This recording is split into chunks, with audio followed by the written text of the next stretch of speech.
This is episode 13, La M, Mickey Mouse. Gotta look to Anthony for a throwback because something just passed on the 18th, November 18th. Yes. Was it Mickey's 92nd birthday or whatever? Wow. 93rd birthday? We don't even get a happy birthday. Wow. Wow. From me? Yeah. Why? Huh? Because it was Why? Mickey's birthday. Yeah, but I don't believe in celebrating birthdays that aren't on the, remember I ranted about that on the other podcast. I do. It's 93, by the way. 93. I said 92 or 93. I forget. He's old. What are you going to do? Yeah. We'll go into the Charlie Brown thing and say, Christmas time is here. Because that's where we're at for both parks that we deal with for the most part. I'm open. I'll let anybody do what they want to do. Well, I know we'll talk about a bunch of crap anyway. I want to talk about Black Santa. Okay. I know that sounds weird, but everybody's I mean, what else can you say about it? I mean, you can say a lot because I have no idea what you're talking about.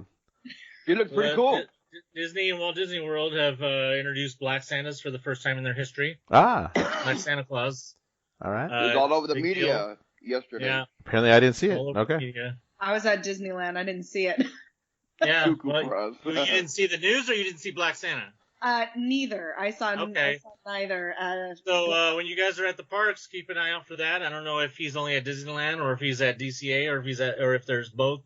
But keep an eye out for that. It's a big deal. Is this a meet and greet type one, or just because I saw the parade and the parade was? I think he's in the parade. Okay. Because I think the pictures I saw was him in the sleigh on the parade. Well, the one at Disneyland was the one that fell through a couple of years ago. So. The one that got launched. Yeah. Santa walk. At DCA where they do that trail. At the Grizzly over there. Yes. They're doing a whole Santa walk. We didn't get to it yesterday, but our plan is to try to hit it up either tomorrow or Friday to go see, what it's about. But apparently you walk through it and then there's Santa and you get a photo op with Santa. So I'll keep my eyes out for that. I want to say that Santa walk is not new, but I don't know. Huh? I want to say that Santa walk is not a new thing, but I don't remember. Yeah, I haven't been at Disney for Christmas in over 10 years, so I have no idea. But we definitely want to go check it out. And I don't understand why we can't have Santas of all nationalities. Like, isn't Santa everyone? Like, I don't know. I missed that. And I think I speak for Phyllis on behalf of Phyllis from the office to say, why not Women Santa? Well, we get Mrs. Claus. We're waiting. No, not Mrs. Claus. Woman Santa. Okay? One woman Santa, not Mrs. Claus. I'm not that much of a feminist. Santa can stay Santa, and Mrs. Claus can stay at home with her cookies and the elves. And Santa can continue to go do his park hopping all day long. But I only bring it up because that's one of my favorite episodes of The Office. When Jim says that Phyllis could be Santa, and then Michael gets so pissed off because he's Santa. And he's like, women can't be Santa. Come sit on my lap. I do think that I heard that at Knott's, they brought Santa Snoopy in early to relieve Santa when he goes on break. So I'm interested because usually Santa Snoopy doesn't show up till the 26th. And it's just Santa all year, from November to the 25th nice. or 4th. So I don't know. Pictures today, right?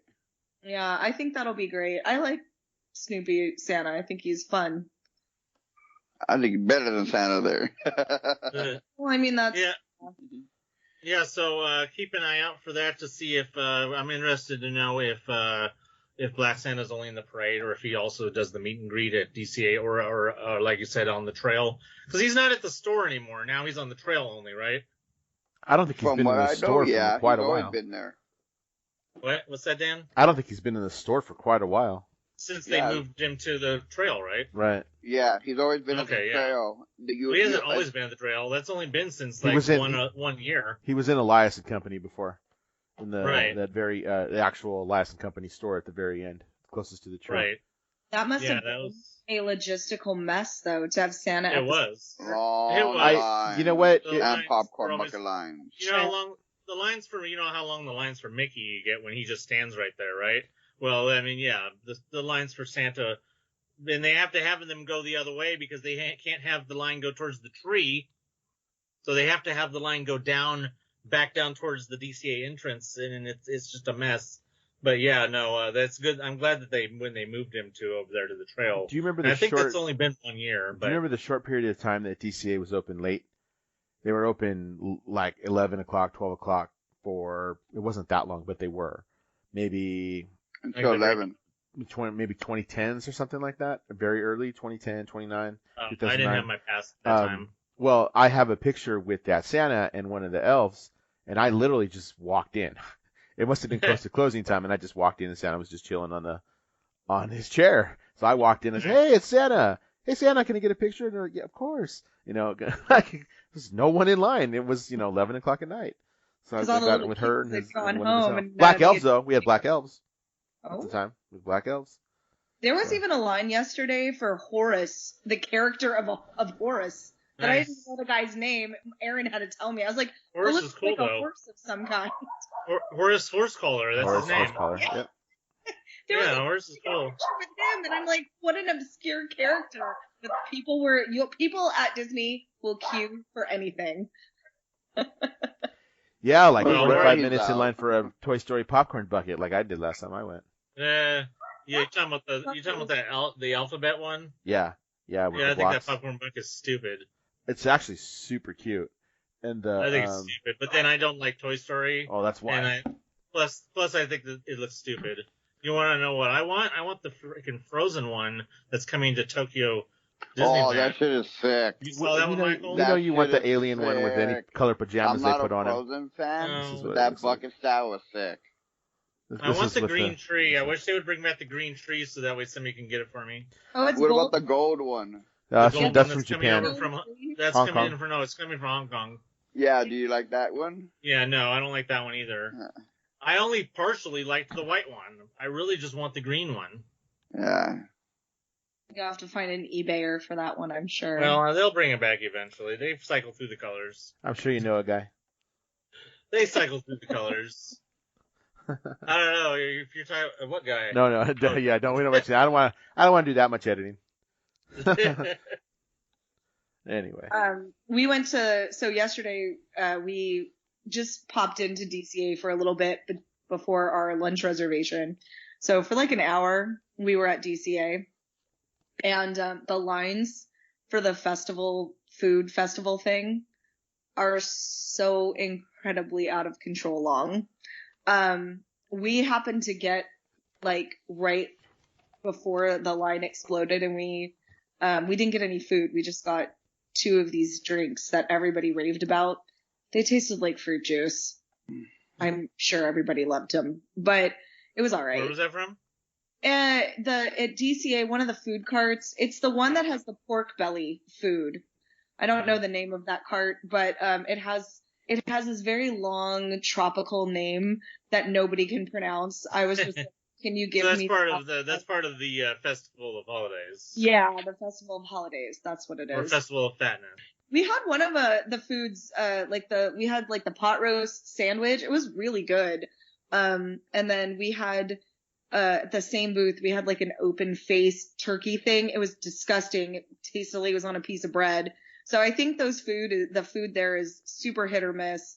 Haven't tried anything at Knott's yet, but our plan is to go hit Knott's up a couple of times this season. Can I just say real quick that the ham sandwich at Wilderness Grill looks gross as hell. Yeah, it looks super gross. Now the boysenberry mustard I'm intrigued by. But the ham looks, and the Hawaiian bun, doesn't look appetizing. I'm looks like a bagel with a couple of ham. If it crossed like an old school ham and cheese, like from school, I would have been down for it. But I'm like, this is not ham and cheese. This is a piece of ham on a bun. It's like, can we stop? Like, we eat with our eyes first. I don't want to eat something that's all essentially in the same color palette. It just looks disgusting. You can get the boysenberry mustard, I think, though, like in a jar. Like I think you can. Yeah, you can. And it's really tasty. I've had it on other things, but that's not going to save that sandwich for me. Sorry.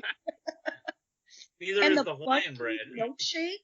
Oh my gosh, it's so gross. It's a milkshake with a bundt cake on top. No, thank you. I'm sorry, Knott's Berry Farm, but these two. That's nasty. I went to Disney on the first day of Christmas, which was also Disney Plus Day. And I had after that day, lucky.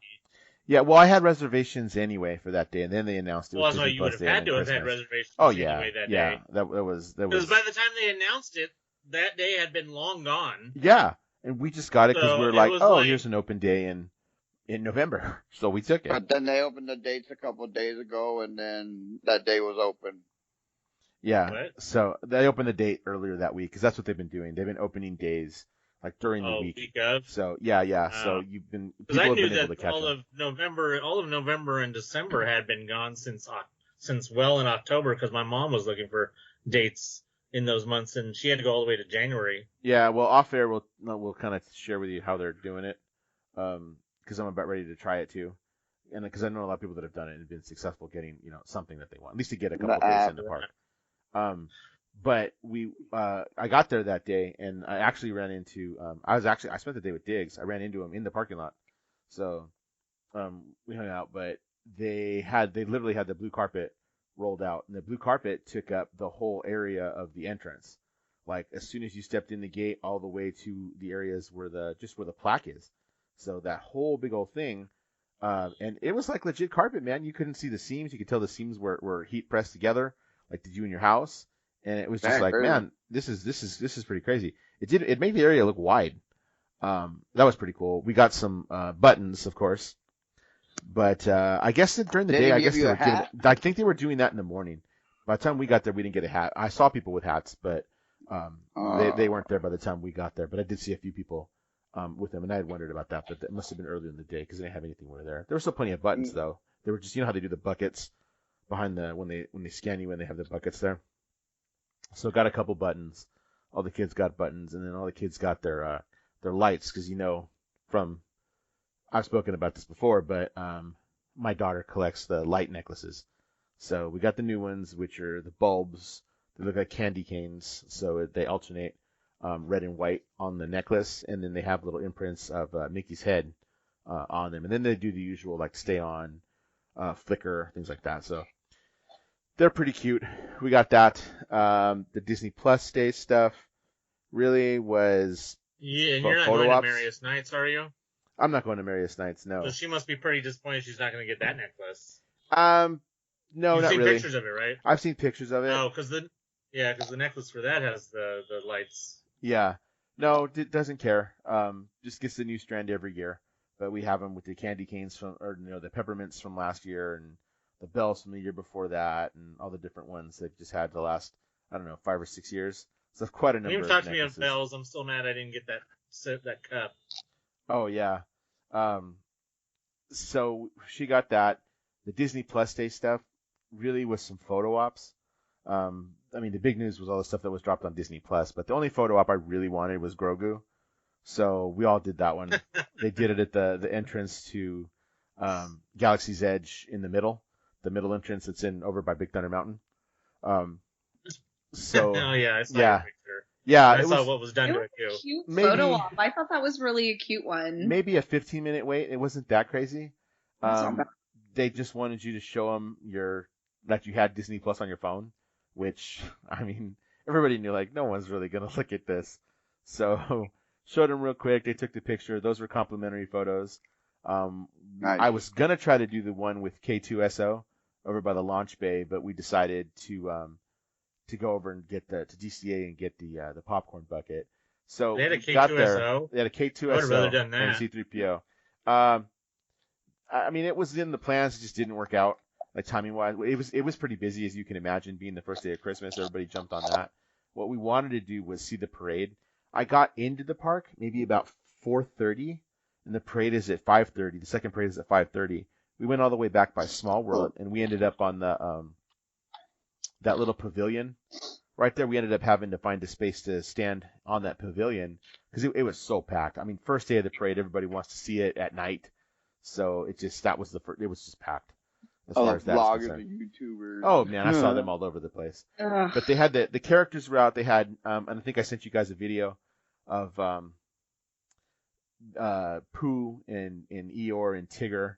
They're all in just one of those little grassy areas over next to the castle, behind the fence. So you get the distant photos. So that's what they were doing there. And it was pretty busy. We waited an hour for the parade. The parade went by. Then we had to eat.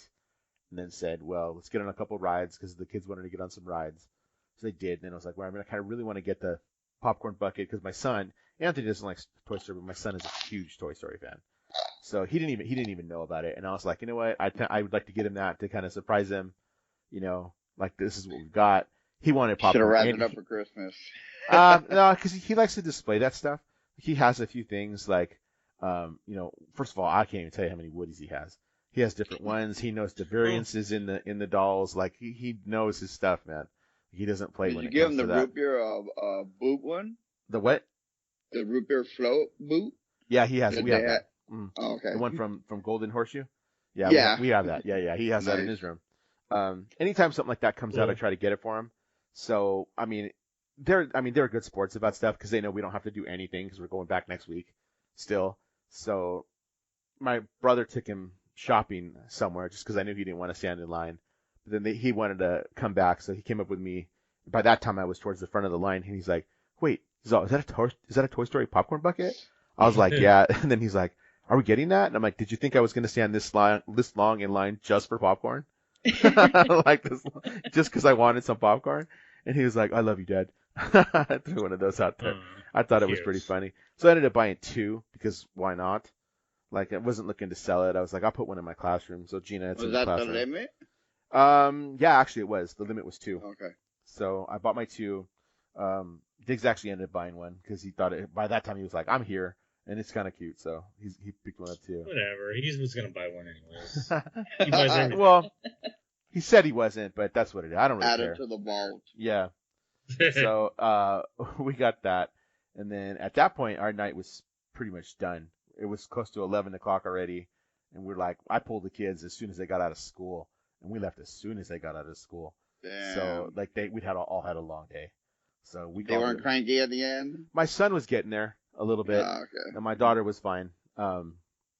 We called it a night at that point, but it was fun. It was packed. We took some pictures of stuff, and we got to walk by the castle before they did the fireworks. So I got a nice clean shot of the castle. Nobody in front of it because they'd already put everybody aside, and I'm whatever with the fireworks.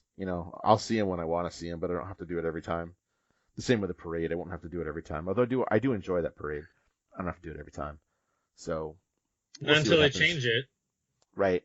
I go back on Wednesday, and I know Gina's going Monday. I guess I'll talk about that. But that's also when, by the time I go and when Gina goes tomorrow, as we record this, Rise is supposed to go to standby.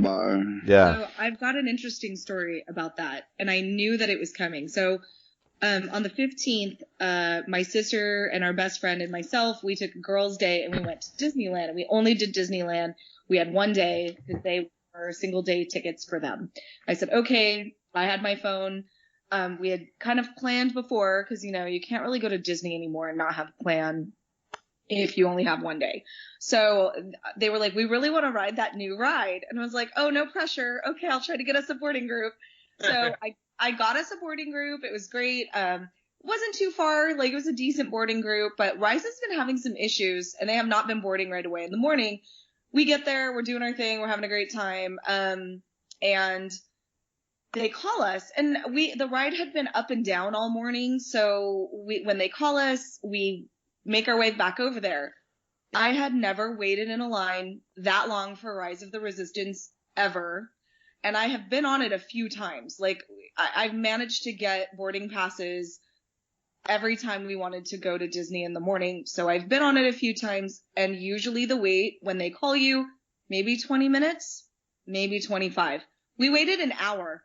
We waited an hour for Rise of the Resistance. I was shocked, and I kept telling them, I'm like, wow, I've never seen the line this long. And it was using all of the line. Like, the whole line was full.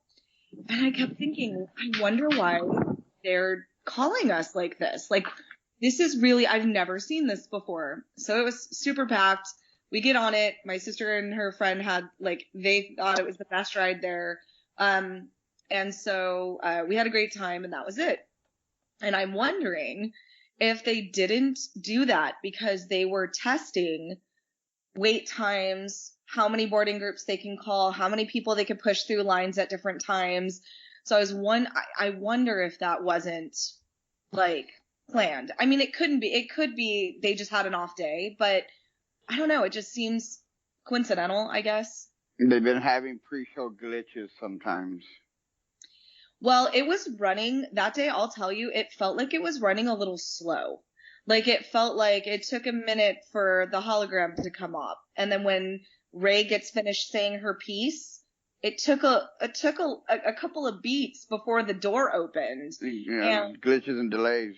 Yeah, it felt a little off that day. And then yesterday when we went, we didn't plan on going to Disney early. We planned on going later in the afternoon. And because of the fact that the next time we go, it was going to be standby, we made the executive decision to try for a boarding group. Because we have a feeling that will be the last time the line will be on the shorter side. Pretty much. So, of course, I get boarding group 19 on a day we didn't plan on going to Disney early. So that changed our plans yesterday. But they did have hop in the car. Yeah. Yeah. Well, we get in the we knew we had time, so, but we still were like, all right, well, we'll go a little bit earlier than we planned. We get there. They didn't. We had enough time. We got a Ronto wrap. Managed to get standby wait time at Oga's, had a drink. Like, we had a whole day before before boarding group 19 got called. So they were having issues. It was temporarily down quite a bit yesterday morning. But when we rode it, the only thing that I noticed that was off a little bit was opening the door in the time that finished her spiel, and that guy finishes his thing, the pre-board show.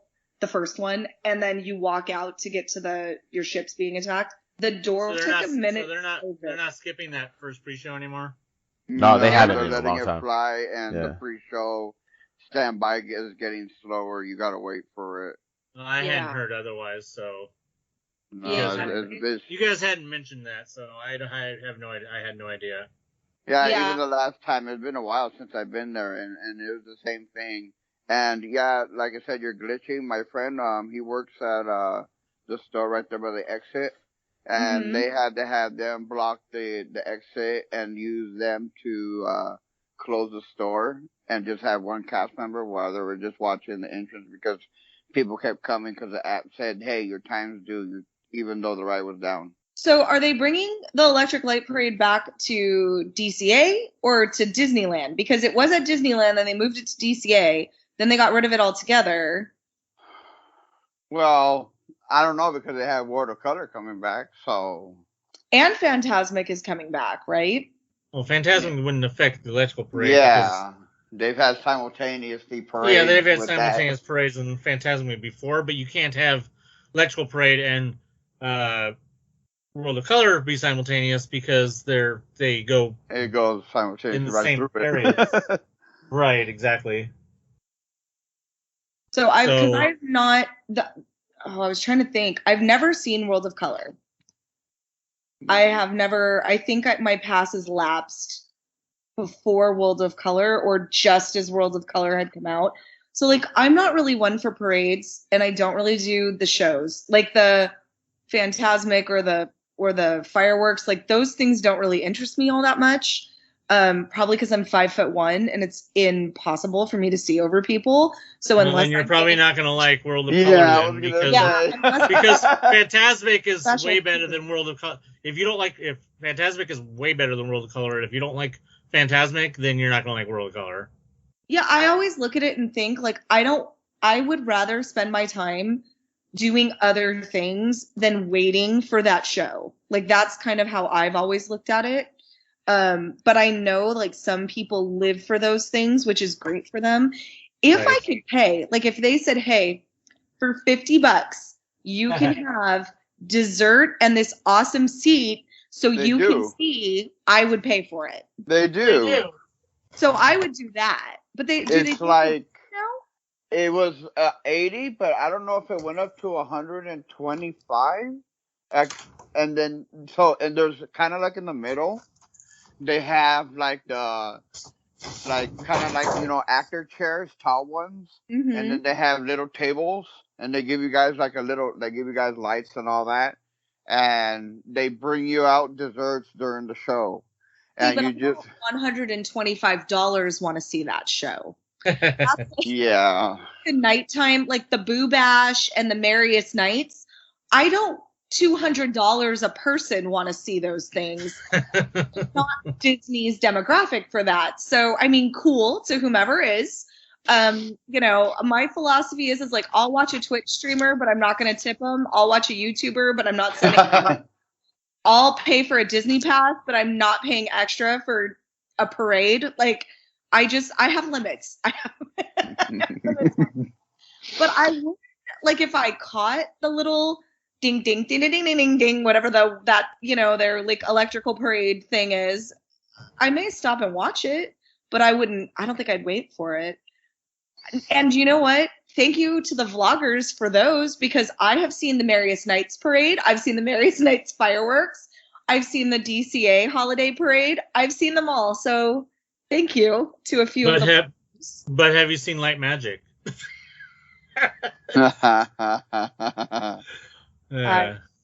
I haven't. Yeah, I heard a lot of people like that. I don't think that was worth it for the entertainment for each of the locations and the characters. I heard that the best spot was pretty much Main Street, the projectors and the Muppets. Heard they killed it. Well, and here's the thing about the Muppets. You had to know what side of the street to be on to see them. Yeah, some people got stuck on the bus. And they were standing there waiting. Absolute BS was that. And all these, okay, I will tell you. It couldn't have been that hard, though, because all I saw was videos of the freaking Muppets, especially after the first night. That's all I saw. So there must have been 50,000 people with videos of the goddamn Muppets. But that's because the first night, now, and I'll appreciate, there was like 3 of the vloggers who actually, like, one did it live, but then also put it in their vlogging stream. The fact that they were on the wrong side for the Muppets, and they were like, what the hell? Like, I thank them for leaving in that little, like, blooper and saying, like, hey, if y'all are coming, you want to go on this side of the street, and you want to be on the and that's why you saw the videotapes of all the freaking Muppets. It's because everybody figured it out that first show. Oh, wait, they're Muppets, and they can only be on one side. You cannot have 360-degree Muppets. No. And supposedly the schedule was off for the Muppets coming out. It was an absolute shit show. Shocker. Yeah, it was, you know, I did watch a live stream of the Merriest Nights up until I fell asleep. But I did watch a live stream of it, and it looked okay. But it didn't look like, oh my gosh, I need to spend $200 on this. No, I'm good. That's a 109 price, how it was like back then for like another party. And okay, so I want to say maybe 6 years ago, my husband and I paid, right before they moved the Boo Bash to DCA, when it was whatever the Halloween one was, and it was still at Disneyland. Mickey's Halloween party. Yes. We went to that, and it was the best night ever, and it wasn't that expensive. And it was great. It was worth every penny. But all that I've seen of Boo Bash and stuff I don't feel it is. I was shocked at the announcement that it says coming back to Disneyland. I have not seen that announcement yet. Yeah.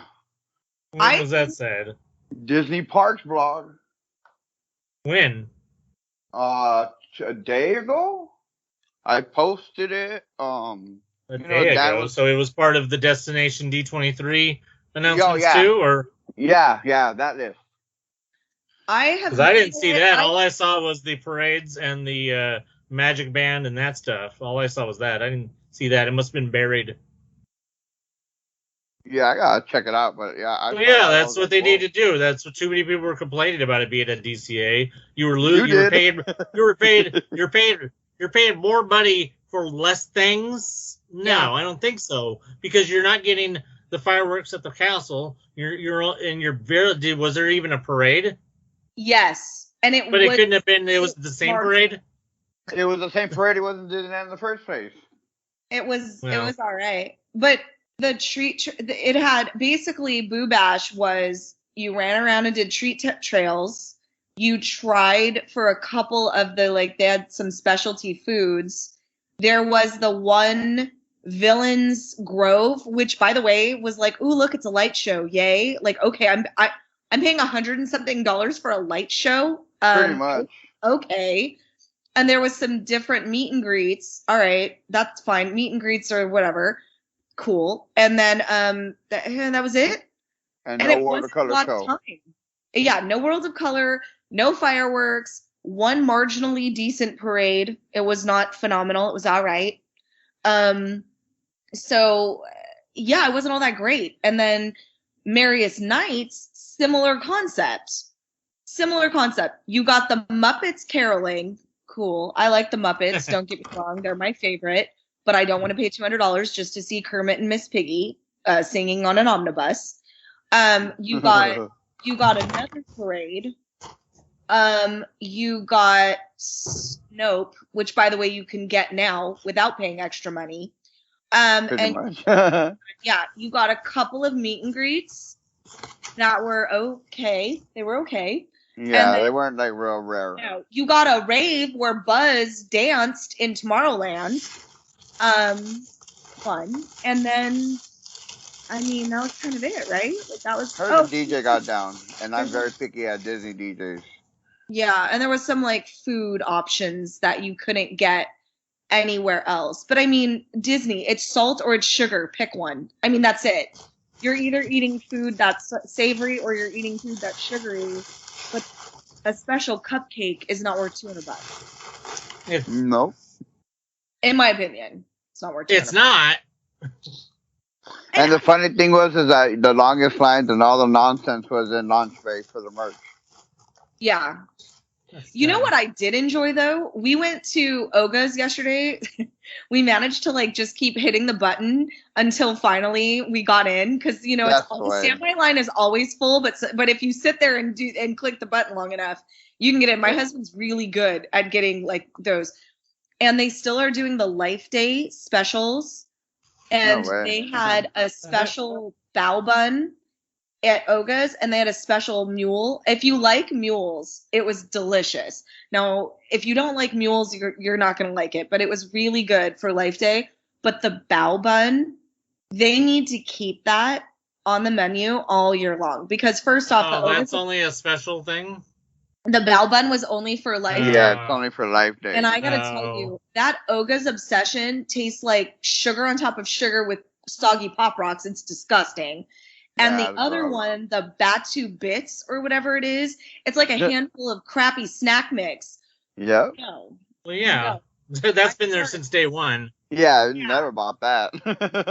Even the charcuterie plate is hardly worth it because for like it's only like $5 more than the charcuterie plate that they served at during Food and Wine over at the wine place, but it's hardly worth it because first time we went to Oga's, we were sat at a table with strangers, and they got the charcuterie plate, so we got up close of it. So yeah, it's. I mean, if you want to pay, I don't know how much it is now. It was like $25 then, it's but a lot of it's. If you want to spend that much for a bunch of meat and cheese, then have at it. But otherwise, it's like they really do need to get more food in there. And I thought the bao was something like a new item finally, but I guess.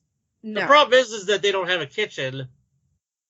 Whatever they get hot food wise, they have to have brought over from the Docking Bay 7 kitchen most likely. So that's the problem, is that because of the fact that when they cut down Oga's to being a fraction of what it was originally supposed to be in the designs, they probably lost a kitchen along the way. And that was their biggest mistake because Oga's is always popping, always.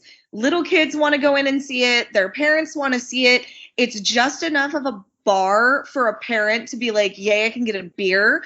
And it's kid friendly enough that a kid can go in there, drink a $7 Kool-Aid and feel like they're having a great day. So like but you're all body to body.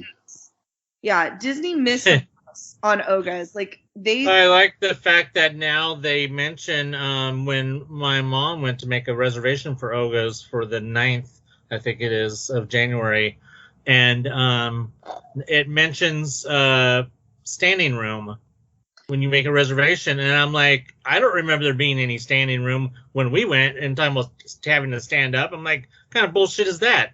So there ain't no room. This is how Oga works. Now, this is how it works. Okay, so it doesn't work the same way anymore. You're getting a table. If you do not get a reservation and you do a walk-up list, you're standing at the bar or at one of the tables. That's it. You're only getting a booth and you're only sitting if you get a reservation. And you have to get those reservations, almost always, you have to get them the 60-day drop at like 3 a.m. This is why, whether or not Dan wants to include this, I don't know, but this is why I'm doing a job interview from the Disney parking lot tomorrow, because we got Oga's reservations 60 days ago, and I don't want to give them up for this thing I have to do. It's a Zoom call. So, like, I'm going to Zoom from the parking garage because I don't want to give up my Oga's reservations because we like to sit down, and you're only sitting down if you get your resi. Well, I'm not going to lie, that's pretty good because they shoved us with 2 parties near Rex on the left side. Yep. And I was like body to body. I mean, it was good to see what they were eating and there were all the drinks, but I was like, you and a chick rub it up to me. It's a dude. I was like, oh, get away from me. Wait, so did they add new tables, like tall standing tables? Or? Yeah, so they're not sitting. Oh, wow. They're standing tables. So this is in between the bar. They didn't have those before, right? No. Not sure. I think they did, but I wasn't there before, so I don't know. Right. Okay. So they have the bar, and then along where DJ Rex is, the outer part of Oga's, they have all the seating, right? Well, in between the bar and the seats, they have standing tables that those have been there. New. Yeah, that's new. But guess how many people? 8 people to a standing table. So if you're a party of 2, you're going to make friends with 6 new people. So yesterday we had a couple already there when we were there. They took off pretty quick. We were sat. Another couple was stood with us. And then in the time that we were there, we take our time there. But we had one party of 4 who just came in for one quick drink in the ambiance, and then they bailed. They were from out of state. We had another group from out of state come, and we were chatting with them and telling them, what are the drinks to order, how it works. Because they're like, we don't know what we're doing. But we, I'm an extrovert, so I'm going to talk to anybody. But yeah, I mean, I actually like it for the standby. It's kind of nice because, you can go in, you have a quick drink, you're standing, you're in and out. But if you want a seat, you've got to do a reservation. All those, either get lucky with it the day before. And I will say, I've gotten lucky with an Oga's reservation the night before as people are canceling. But the only way to really get it is that 60-day 3 a.m. drop. It's the only way. 3 a.m. Pacific time. And here's the thing. I got into a fight with somebody on Facebook. I mean, not like a real fight, like a Facebook fight, but whatever. This is before I haven't been on Facebook in a while because it's just, I can't with these people. But it's this one group where most of the people are from Walt Disney World. All right. And I'm sorry, but Walt Disney World planning is not Disneyland planning. Don't at me. And so I said, hey, if anyone's looking for reservations at Disneyland, this is what worked for me. 60 days, 3 a.m. Good luck. Vaya con Dios. You know what? I'm going to tell you right now then, because somebody must have been snoozing, because when my mom got the reservations for the 9th, she got it in the afternoon. Sometimes. There's no way my mom was up at 3 a.m. getting those reservations. Sometimes. She was sitting at the table, I think, eating lunch, and she was like, oh, I got my reservations for Oga's. She got very lucky. Yeah, she got lucky. Because I'm telling you, they're few and far between that you can find an Oga's reservation randomly. few and far between. So she got very lucky to get those. Now her reservations for like 7. Yeah, well, I was very when we lucky. pulled into the parking garage yesterday, I found one for 10:15, but we were going to be long gone. At so night? At night. So I didn't even try. Wow. It. But yeah, sometimes you can get really lucky, but almost always, Oga's 3 a.m. drop. Well, I'll have to let her know that she was very fortunate then. Yeah, these are the ones that are hard to get. Weirdly, Lamplight Lounge, Carthay Circle, Blue Bayou is hard, but their food is subpar now that they changed their menu. It's disgusting. It's never been that great. Yeah, and now it's even worse. And you get one drink, it's a hurricane, and it tastes like diabetes in a glass, but whatever. And then behind the scenes, for the couple of years, they've been fighting with waiters trying to get the best tables, whoever tipped better. I can believe it. And then Oga's is really hard to get. But I can almost always find like the Wine Country Trattoria. I can almost always find the Magic Keyhole Lounge. It's pretty easy to find. There's a few that it's like I can go on there right now. And then anything in downtown Disney, I love the Uva Bar. I go there all the time. I think it's a really nice place to have lunch, and it's not that far from the park. You just like walk out, have a nice sit down. It's good. It's better food than you're going to get in the park. Yes. It's not that expensive, and it's like burgers and stuff. So we've eaten there quite a few times. But yeah, I like eating in the park. There's some, but like if I have a choice between River Belle Terrace or going to the Uva Bar, I'm gonna go to the Uva Bar. I'm not going to River Belle Terrace. That's the worst place ever. Yeah. And I get it, like, oh my gosh, I'm eating in the park, yay! It's like, no, just walk out, go to downtown Disney. It ain't cheap, but it tastes better. You know what I didn't really enjoy, though? Shockingly, I didn't enjoy the Craftsman Bar inside the Grand Californian. I didn't really care for their food. I was going to ask you if you've gone there yet, actually. I was thinking about that since we mentioned that the last time. Yeah, I did go. We went to the Craftsman Bar and Grill, and we did a couple of drinks. Their drinks were okay. I mean, nothing like phenomenal. And their food was like, I honestly, I'm really, if I don't eat there again, I'm okay with it. Which one is the Craftsman? Is that the renamed? It was the poolside bar, essentially. Yeah. It's alright. It's all right. I want to eat at Napa Rose, but I also don't want to spend $8 million at this exact moment. And I can't do the buffets because we don't eat a lot of food. And I'm not spending $50 to eat 2 bites of food. Because, like, we share... I'm sorry, but Storytellers is worth it just for the rolls. Yes. You're super missing out if you don't do Storytellers at least once. Whether or not they have a lot of food, they do have a really good salad. Yeah, well, it's quantity of food. Like, certain foods I can't eat. Like, I can't eat corn, I can't eat rice. But I can eat mostly everything. It's the quantity of food. They usually have a good fish there, too. Yeah, like, and we were looking at Storytellers. I kind of want to go there for a brunch. The brunch is nice. Yeah, like I said, it's worth it at least to go there once just for the rolls. Yeah. I would like to go there with my friends who have kids, so then they could see the characters, and then other people are there. So like, it's not just me and my husband eating like 4 bites of a $50 plate. I think I would enjoy it if I got to go with other people. So it is something we would like to do at some point. I have no interest in Goofy's Kitchen.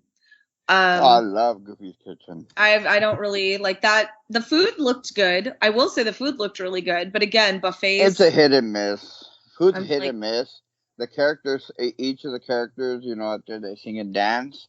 They spend a good time with you, which I was just shocked. And I was like, okay, get away from me. I want to finish eating my food. Yeah. And I say that Steakhouse 55 is worth it 1,000% just to try the mac and cheese. Is that one still open, or no, I don't know. Gone forever. It's gone now. I didn't know if it had already closed. Yeah, they'd already made the big announcement. Okay, well, never mind then. You know what else? And I think they did because the mac and cheese closing was the really remodel. good. It was like $13, but it was really super good. What now? I'm sorry. No, I love mac and cheese. It sounds delicious. I really loved Trader Sam's. Well, okay, my husband really loved Trader Sam's. I liked the drinks at Trader Sam's, but the atmosphere was a little overstimulating for me. But that's another one. Inside or outside? The inside Trader Sam's. The outside is Tangaroa. Who tries to sit inside? That's crazy.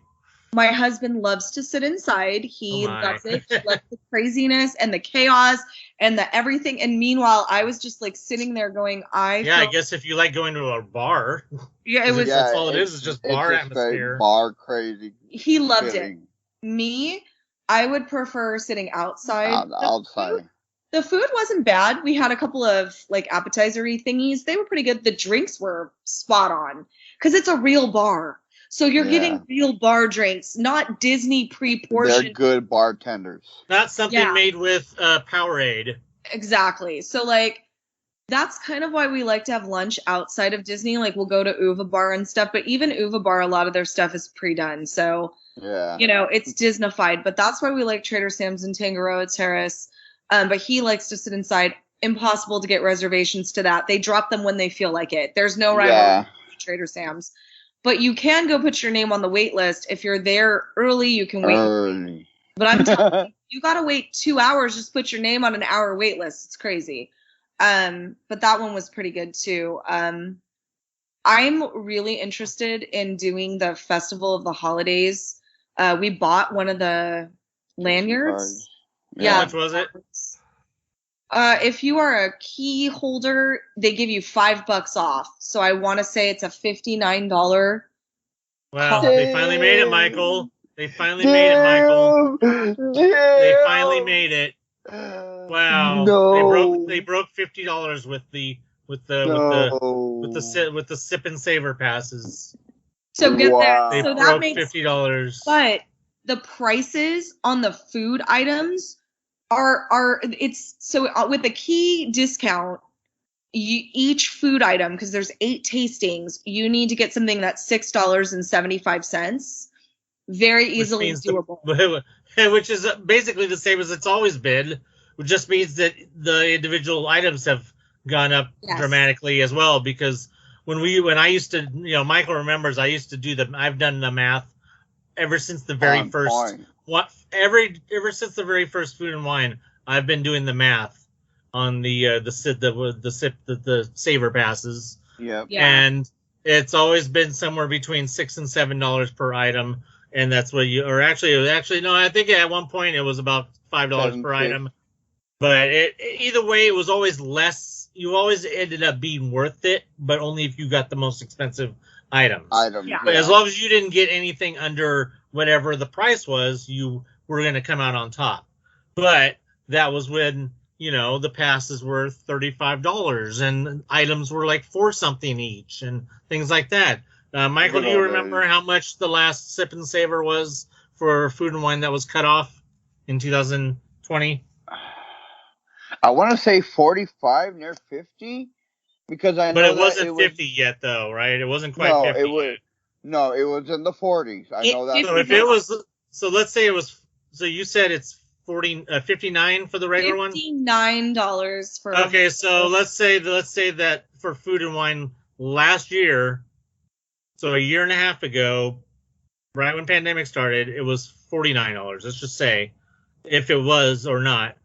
So they went up. So they decided just to do a whole $10 jump, just like that for that shit.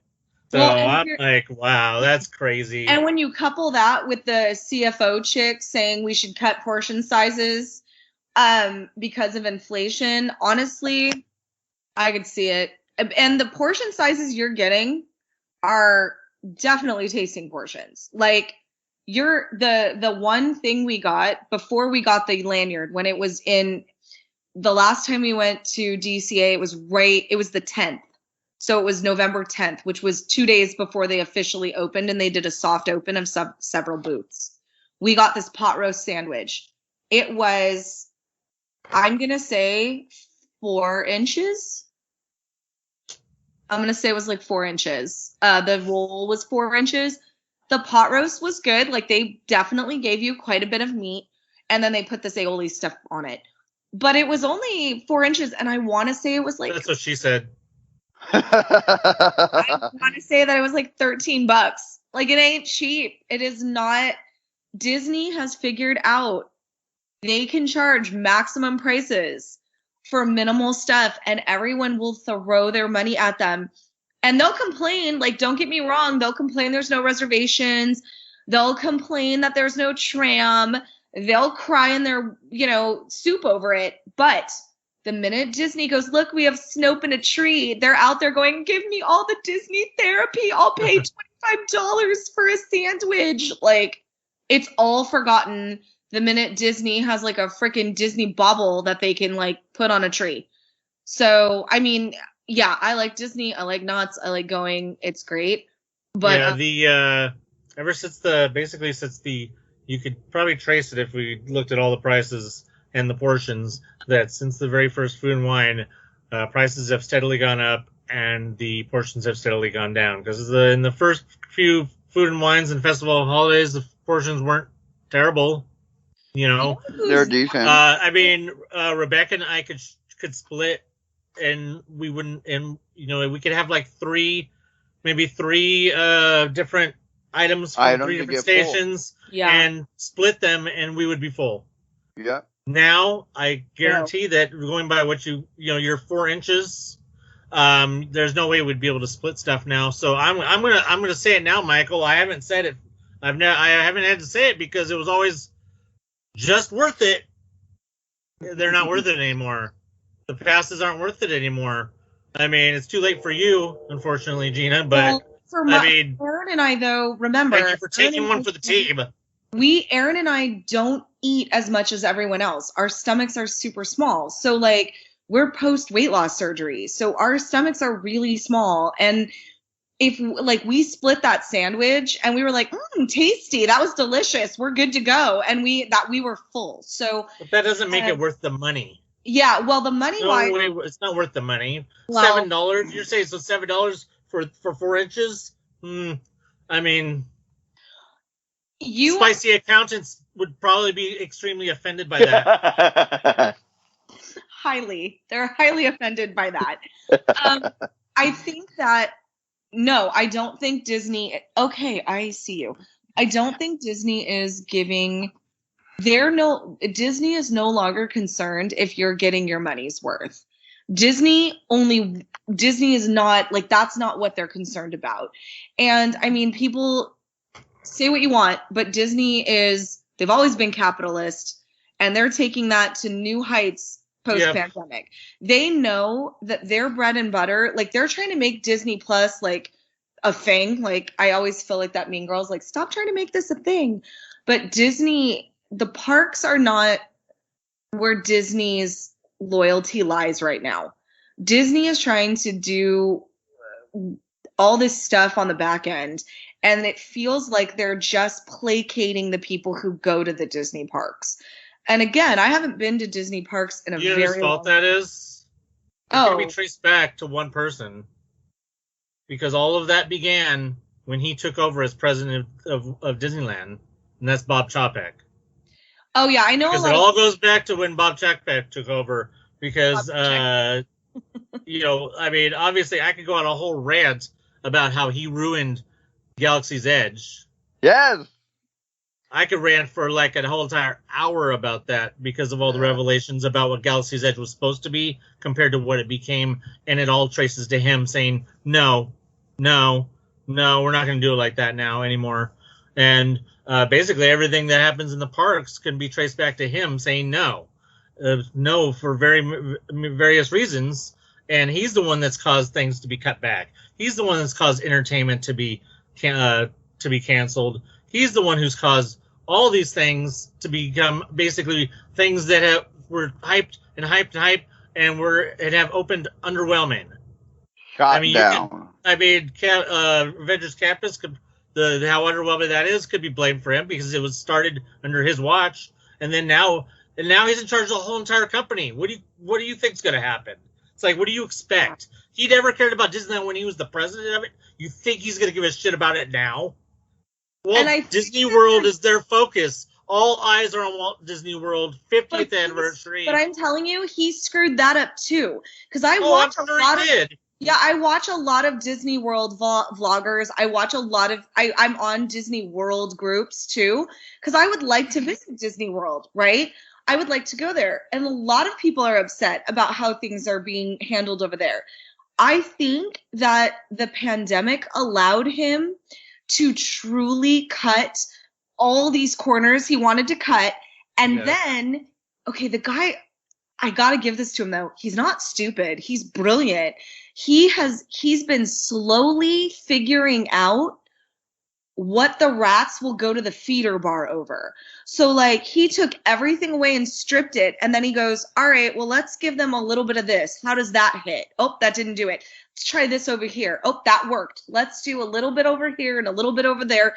He is really smart. The key system is his, it has him written all over it. Anything that goes, anything that's shitty has him written all over it. It's brilliant for the company. It is not, none of what he does is for the consumer. Okay. Like I'm not like, he doesn't care about the consumer except and how we can give him money. Right.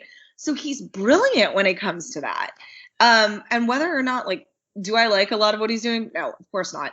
But I mean, I got to give the guy props when it comes to a bottom line. And the CFO, I could be mistaken, but I think that Chopek came over from Consumer Affairs, didn't he, Michael, before he was president of Disneyland? I believe so. And it's crazy how like they had two other guys, lined up, ready to go. They were like two for sure-ins. I forgot what their names were. And then I don't know where Bob Chapek comes in. Boom. And then that's when this shit started falling apart. Because he took over just before the 60th, right? Yes. Because he's the one who, the day of the 24-hour party, ordered the park locked. Remember? Oh, that was his orders. That order came directly from him. I don't know if you've heard the story or know about the 24-hour party, the last 24-hour party that was May, May before the 60th started. Yeah. In 2015. What was it? Like around 7 p.m. ish. 6:45. Yeah. Parks were packed, and he ordered the front gates of Disneyland to be locked. Nobody could leave or enter, right? No, and it had to be every 200 people that left. 200 can go in. Well, that didn't even come across until 10 o'clock. They didn't even start that until 10 o'clock. Until like 10:45, if anything. Yeah, so no, for a solid 2 to 3 hours, nobody could enter or leave Disneyland. Everybody was locked in or out because it was so crazy at the time. And he panicked and he just ordered the front gates locked. And then finally, like, what was it? 3 a.m. They finally opened the doors. 3 a.m. Yeah, and half the streets were empty. Some of my friends were on the floor. I don't know if you were there with us, but we were over on the west side by Pirates. No, I didn't go. Mansion, a ghost town. There was nobody there. Nobody there. No, there was 2-3 people walking around over on the west side, and we were just like, it was crazy. I went and got that big ass burrito from Tomorrowland Terrace in the morning. That shit was bomb.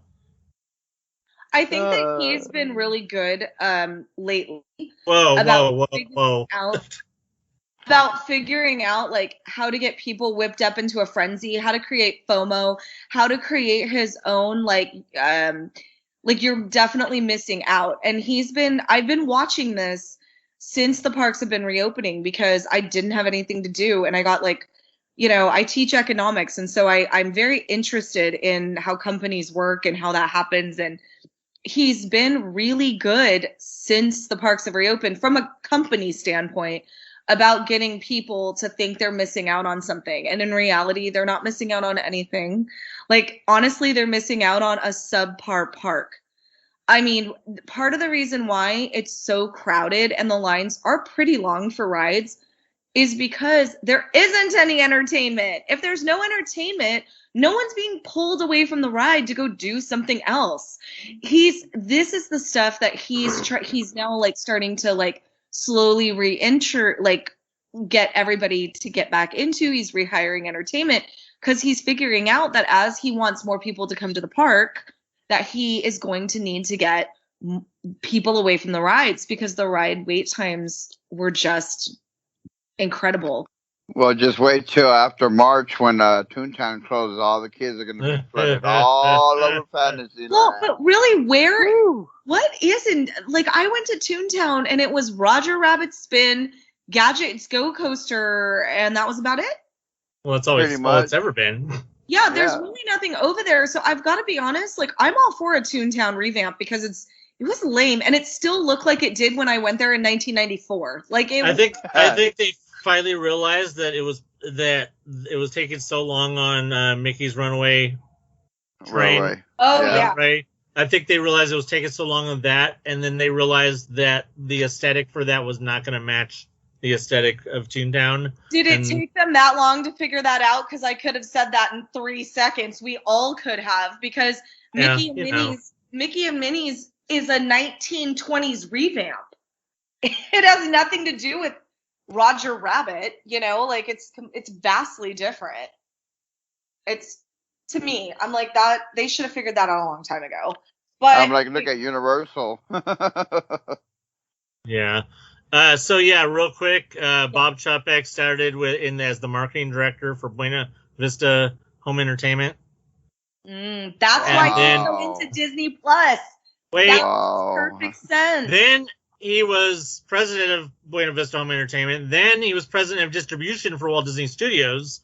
Then he became president of consumer products and oversaw the integration of Star Wars merchandise into Disney's licensing program, which is why that sucked so bad. Yeah, that makes perfect sense, though, as to why he wanted to, like, kind of shift the focus away from parks and over to Disney Plus, because that's where his comfort zone is. That's his comfort zone. His comfort zone is Buena Vista Entertainment. That's entertainment. That's Disney Plus. And he secured the deal with Hasbro for all Disney toys and shit. That makes a lot of sense. I mean, again, I don't agree with how he's been running things. I definitely don't.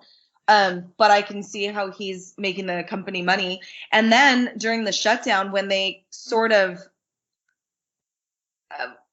coerced some upper level Imagineers to retire, yeah. And they cut. Oh, that was a classic business move. Yeah, I mean, that's what we're doing. Like, just as a side note, we're offering the quote golden handshake this year, trying to get some of those old people to retire because they make the most money, and you can get 2 young ones for the price of 1 old one, and the young ones are fresh and ready to go, and they're willing to work twice as hard for half the pay. That's a typical business move. And so he kind of pushed that on to a lot of Disney Imagineers that were older. And, there's a lot of that going on. Michael, you went to the pass holder preview for the the Knott's Berry Farm Merry Farm, right? Yeah, pass holder preview for Knott's Merry Farm. Yeah, I heard it was super packed. Oh yeah, just like a regular packed day.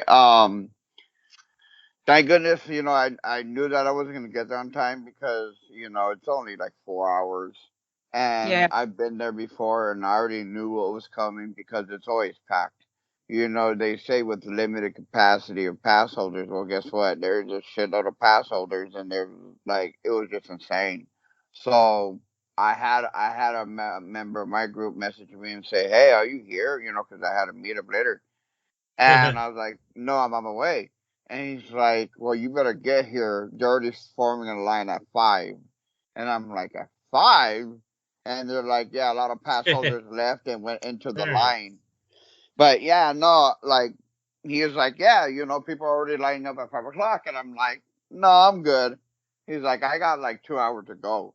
So by the time I reach, say, my daughter at 7:30, the traffic in all 4 corners from the top of Knott's to the bottom of Knott's was just packed red. And I was just like, damn, what am I gonna do? So I ended up when I hit the 91, the 91, heading east. I exit off 2X's Valley View, head down to the back road, went all the way down, and it's funny because I guess a lot of people were getting directed way past the hotel. I think they were getting to the dirt road because the whole thing was packed. And at the same time, you could tell that slowly cars were leaving the parking lot at the same time. The slow leavers. They were just Yeah. like you would see like every so often a car would be parked gone, or like a car or two would be driving out of the exit. So I straight went the classic way towards the Soak City entrance, and it was empty. Got to the gate, but as driving by, I saw the whole thing was packed. I was like, shit. So by the time I passed the toll booth, they slowed us down. They were already parking us in the grass. I would have turned And around and went home. I was, but it Well, was. you had your kids You too. came far though.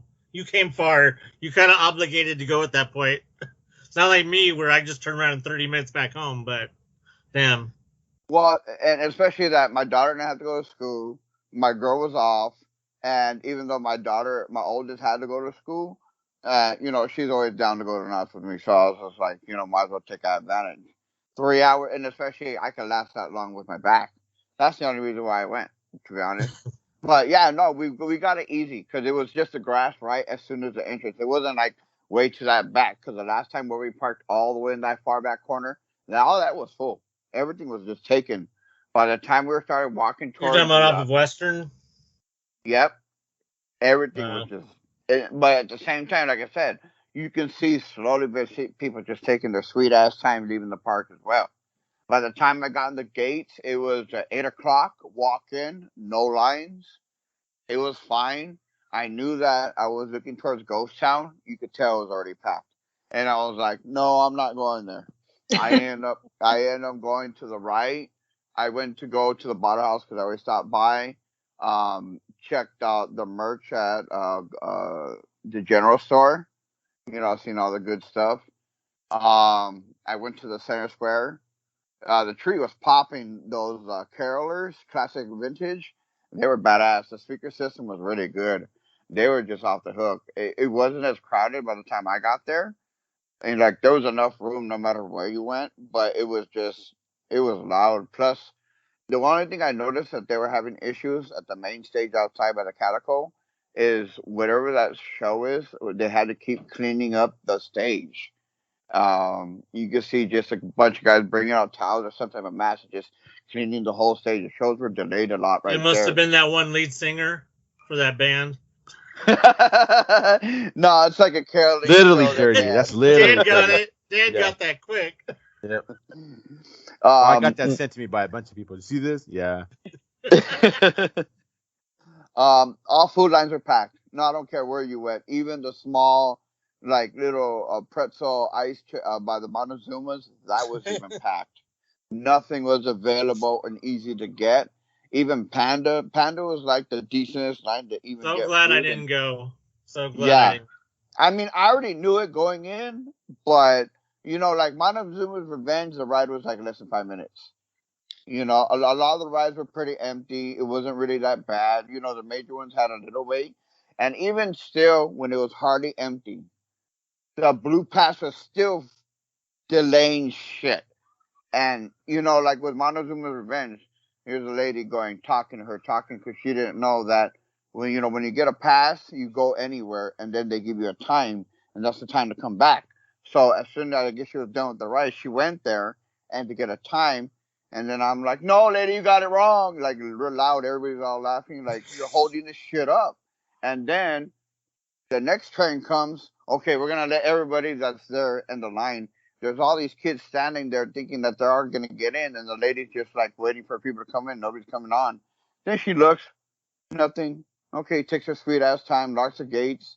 It took us like a good 10 minutes to get that ride going. It was just like horrible. I stayed in Camp Snoopy for a bit. And you know what? I'm not going to lie. The new LED lights on the trees everywhere, nice little sparkle, is beautiful. It really is. Like, I was really shocked that compared to looking what you see at Disneyland, where you don't really see Christmas all over the place, only in certain sections, and even in DCA, where it does feel a little bit more Christmier in certain sections compared to Disneyland, that whole park felt Christmassy. Even in Boardwalk, where it's not as bad, at least you got that big ass hang time to get the light show and the music. That's why it felt comfortable. By the time I went to Ghost Town, where it's like towards the end, it wasn't as bad. The fake snow was going, the soap was in people's faces. Some lady got in her eyes and she's like, "Oh, this burns." Like yeah, the lady was like covering her eyes. While the father was like grabbing a tissue, and I was just like, "Yeah, don't look up, ma'am." Yeah, yeah. And some of them never use soap.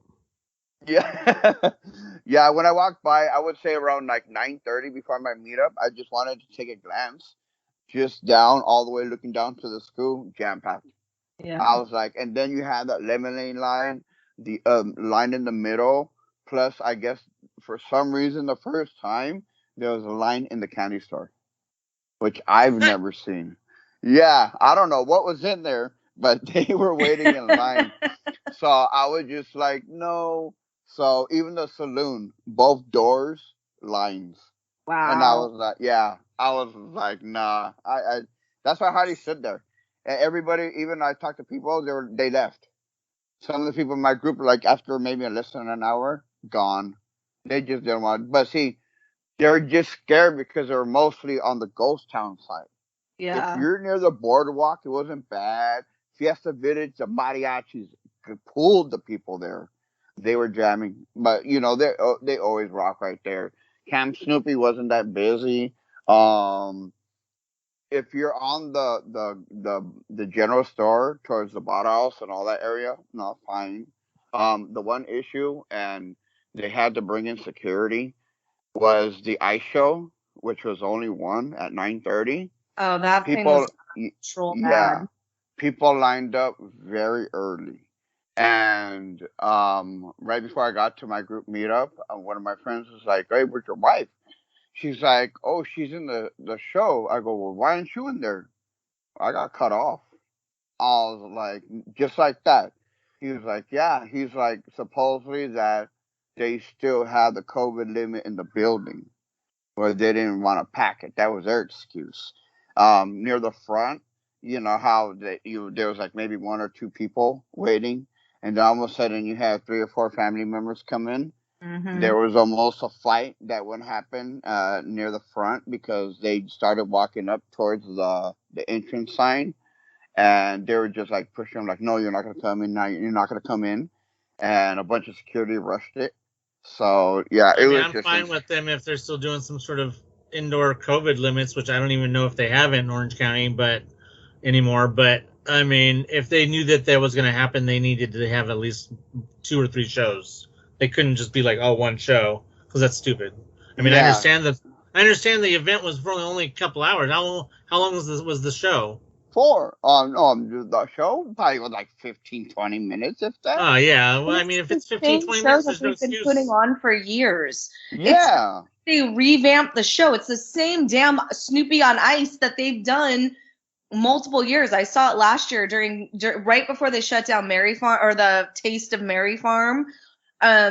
We went to Mary Farm. We saw it. It was okay, but I'm telling you, it's not worth getting into a fight over. It's like Snoopy on Ice, and there's a little bit of like an old 1940s World War II thing in it, some religious crap, and off you go. Like, it's really not worth fighting over. It's not It's worth the waiting an hour. it's the I've never Knott's seen hole. it, and if it's Snoopy, it's World War One. Get it right, because he's a World War One flying ace. Come on. But I don't know. But they have like a storyline, but it's not a World War One storyline. That guy's definitely wearing a World War II outfit. Oh, that's weird. It's so even though it's So the they don't understand character. Snoopy. That's what you're telling me. Yeah, well, it's the Peanuts character, but interwoven. It's very trying to play on boomer nostalgia. So there's this whole like end of war thing, and then Knott's is very churchy. They got unless it has something to do with Bon Voyage Charlie Brown, which has the World War II soldier. No. No? Okay. It doesn't- Well, then they don't understand Snoopy at all. Then the show Anthony, this doesn't whole story match was weird as soon as he said that COVID and not COVID restrictions and knots. As soon as he said that, this story was weird. Well, yeah, I mean, a lot of people were we're- complaining about that because the whole place was packed. The lines were like jam packed inside, like coasters jam packed. It was not limited, meant twice as many as we're used to. You know what they need to do? Because I was reading on may have been your group. A lot of people just wanted the special frickin' ornament. Why can't Knott's do an ornament only, don't go, and then a go? Like, I don't understand. Well, they did. That was a funny thing because people at the same time were confused. Some people were like, "Oh, where's the ornament?" I was like, "Did you not see?" A lot of people were like, "Did you not see his post where, I had the listing of when to go?" And even at the park, I even heard that, at the Friends of the Bottle House, they were like, "Where do we get your ornament?" And he was like, "Well, it's from like what, December 13th to New Year's." Right, but you could only get the ornament if you got Yeah. tickets for the pass holder party. A lot of people don't want to go to the pass holder party. They just want the ornament because they collect them or something. So like, don't even get me started on the ornament debacle from last year where they didn't even. Oh. You had to go all the way over there and get it from the merchandise thing. I'm like, no, Yeah. I'm not gonna do that. Send me the goddamn ornament, like adults. Yeah, I think Amazon's right there. Knott's is really capitalizing on the fact that Disney is being like so strict with reservations and so expensive with their passes. Like Knott's is like, let's give all the passes to everyone, all free for all, everybody come in. Which I'm telling you, that's part of the reason I only rope drop it there, because nobody likes to get up at 6 a.m. to go to Knott's Berry Farm by 7 a.m. But whatever. Me. It's crazy there. If you try to get parking between like 11 and 4, may the gods be with you, because it's insane to try to park there. I would love to see what the numbers were for annual passes, like around January of 2020. For even the uptick of passes of people like me who were only getting passes because it was the 100th, and and stuff like that. Even the uptick from there, and then look at what the numbers were in January of 2020, and look at what the numbers are now. What do you think? What do you think it's times? Oh, it's at least doubled. At least doubled. Oh, I'd say. I can tell you, Disney pass holders are still getting Knott's because of the reservation system, where they're like, well, I can get some dates, but during those times, I have a lot of Disney friends at Knott's, so I'd rather meet up with them over there, because guess what? We all can go at the same time and plan, have to not worry about it. He can come later, she can come later, but we all can meet. And I'd go to that. Universal if it wasn't so far. Yeah, Universal's just, I personally don't want to drive to LA. Yeah, but Knott's was a good old time.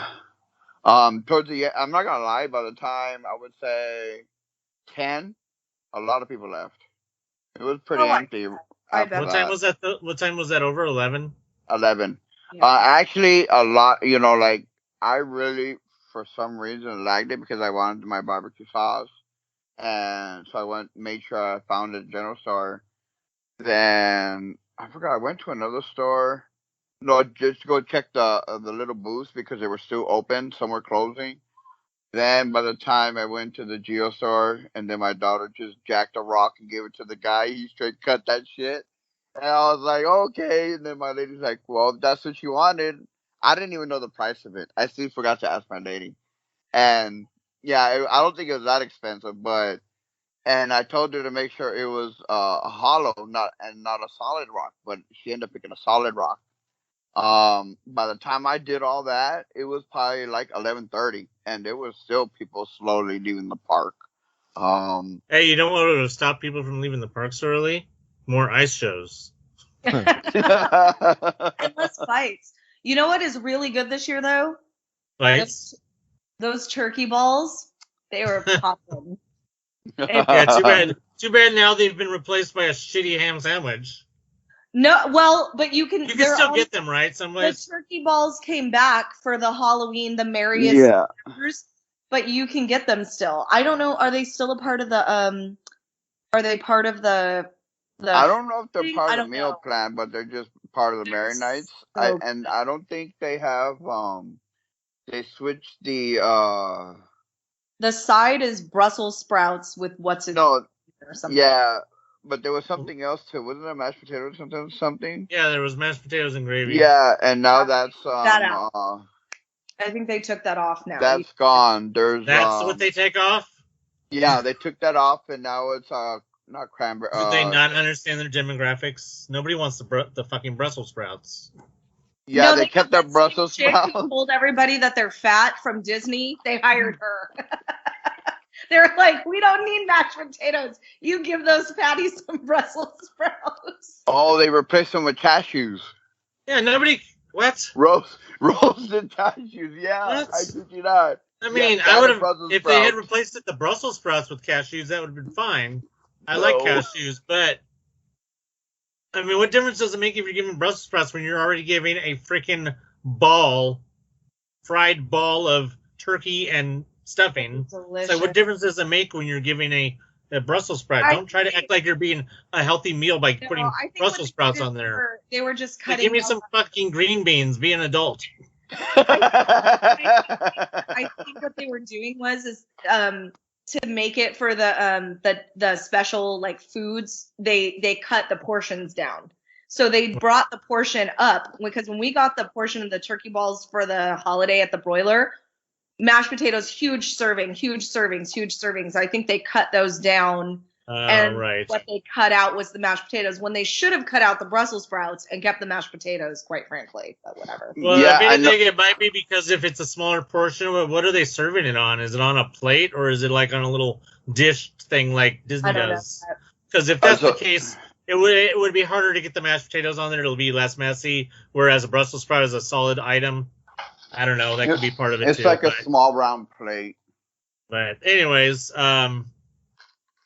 So. Well, I mean, I don't that's know. I don't know pretty what's much left it. because.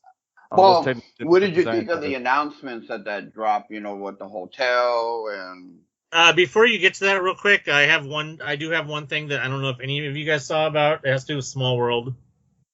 yes, I've heard conflicting reports about Small World. So Okay, here's what I've heard about Small World, and the report I hear in the speculation that I'm hearing is coming through Dave Koenig. that's what I posted in my group. Koenig. Yep. Okay, Koenig, whatever. I've met the guy. Yeah. I'll call him whatever the fuck I want. I have too, and he said Koenig when I met him. So there you go. Yeah, he's nice. He's a cool guy. Yeah, he is. He's reporting that backstory. Small World closes for changing over to Small World Holiday. On refilling of the trough, they apparently left the trough refilling. It sprung a leak and has damaged components. That is the official or unofficial report. Word. But Koenig is speculating, and from what he hears, as that the damage is on the order of what happened with World of Color's Electrical system. electrical room when it got In the flooded basement. and caused World of Color to be down for over a year a few years ago, which we all remember that. Mhm. Yep, and the parts are rare. But what makes this even worse is that some of the parts are original 1960s Damn. parts from when Small World opened, which makes it even more of a tricky situation. And the speculation is that not only will Small World probably not reopen for Holiday Small World, it may not reopen for well over a year. A year and a half. A year and a half if Koenig's theory holds up that it's as bad as what World of Color's damage was. I said And basement is the flooded really fast. the OG parts being the thing that might cause it to be even longer. I get that, and I mean he's fairly reliable as far as stuff. With World of Color, you imagine the damage was extensive because of where the room is located and the fact that it was flooded. If this is just parts, we're in an era where you can 3D print them now. So I mean, is that gonna? I wonder if that would make it. That's any quicker. if they have. That's if they have a scan of the original part, and if any of the parts haven't been damaged enough to be scanned. So I'm not the most up to date with 3D printing. I know you can make stuff. You can definitely reproduce stuff, but what about making it original? Doesn't that have to just require basically blueprints? I mean, I don't know. I don't know what the parts are. I mean, I suppose you always hear parts like, okay, well, this part wasn't. They have to dig in the have archives. So yeah, but Michael, what I'm saying is, you obviously know what the part looks like. So if you don't have a blueprint or a scan of that, someone could do that. Yes. And put that I don't together see whether because they count with their virtual reality as well. Have you guys watched the archives special yet? No, not yet. There's a whole section where they have there's a whole section where they talk about how they have been scanning, taking like multiple pictures and doing real scans of almost every item in the archives, where they could put them in the computer, and then some props and things or things from the parks that have deteriorated, they could scan them and basically create a brand new super real 3D model, and then that they can use for doing a 3D scan printer and I replace imagine that. So it wouldn't they be, would probably do exactly that. Right. Not that it's basically, if you're creating it, who knows how time consuming it is or how difficult it would be, but the technology is there to do that. So by the holiday season, I totally could see if it was an issue of, well, it's not going to open this holiday season because of that. Like, because that does take time. I mean, it isn't something you whip together real quick. It's, delicate work because it has to be in the right spots and that kind of thing. So didn't this happen once before? Small World had something happen when it was supposed to be holidays and then it didn't end up reopening. Oh no! The fire. No, that was it. Didn't it closed after the holidays, but then didn't reopen for a whole entire year after the fire. Yes. Yeah. That's what it was. After the holidays, they closed for the refurbishment back to normal, but then never reopened. Yeah. That's right. That's what it was. Small World is bad luck. Maybe this is their opportunity to replace everything. But they are still doing the shows on the outside. So they're still running the fireworks on it, and they're still doing the 15 and an hour shows. Oh, yeah. I mean, the ride not running doesn't affect any of that, so that's good. No, it doesn't. Yeah. Yeah. Which is what a lot of people do. I mean, the ride, it's a cute ride.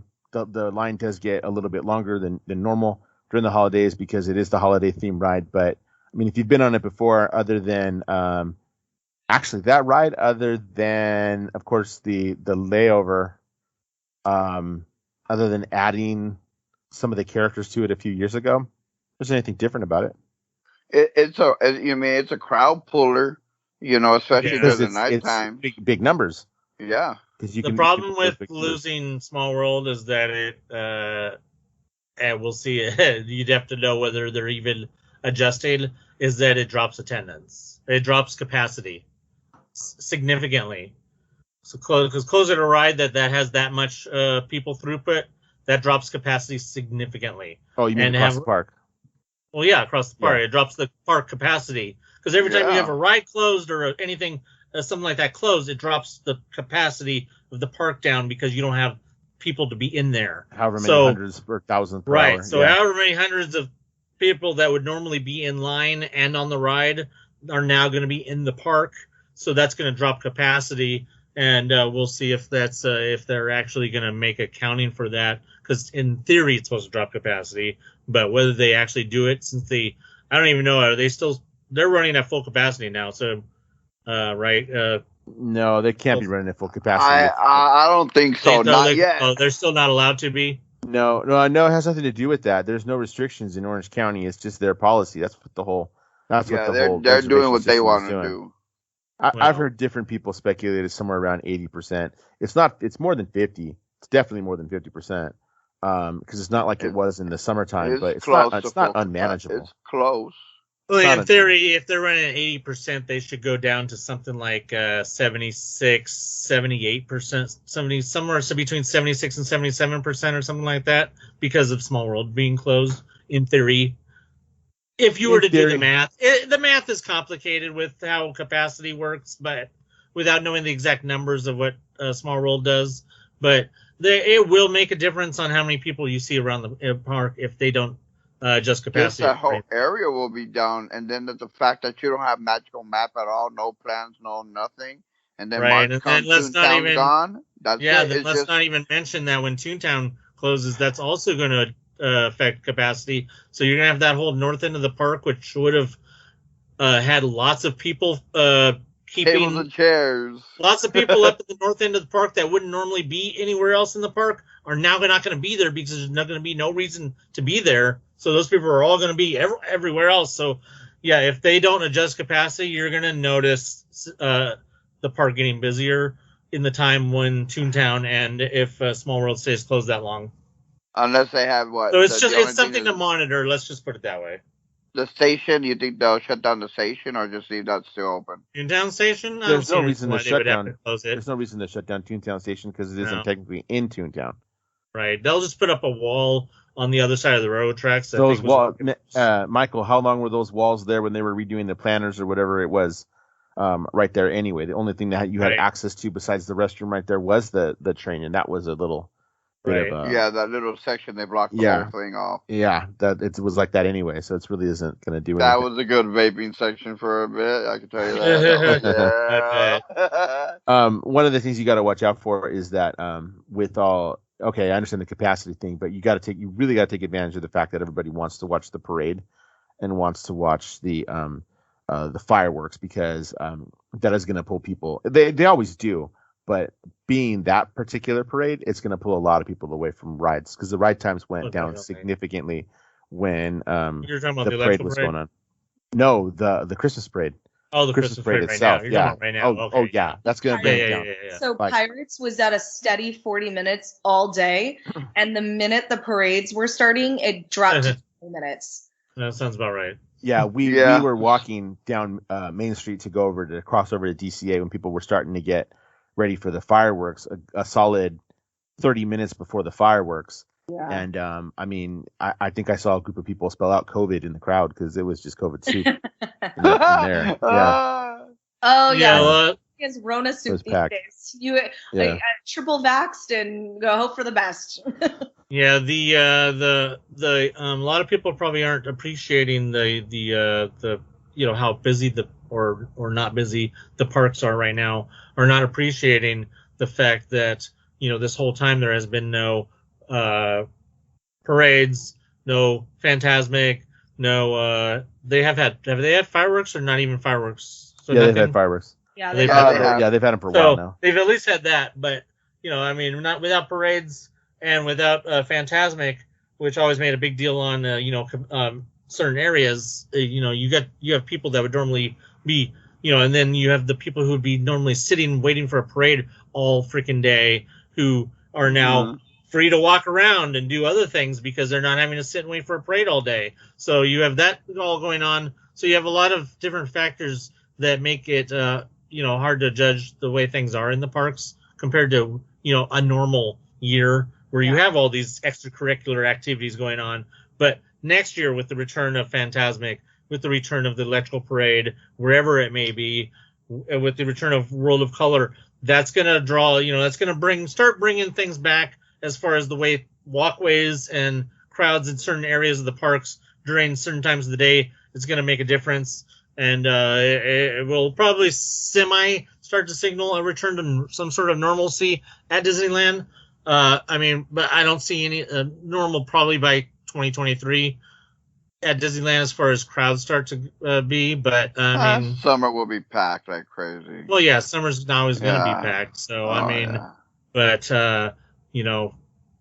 so yeah, it's just interesting. We use that as a segue to go back to what Michael was trying to talk about, and that's the announcements from Destination D23, which was including the Fantasmic, World of Color, and electrical parade announcements. So how much duct tape do you think is going to be on electrical parade now? I mean, a lot of zip ties.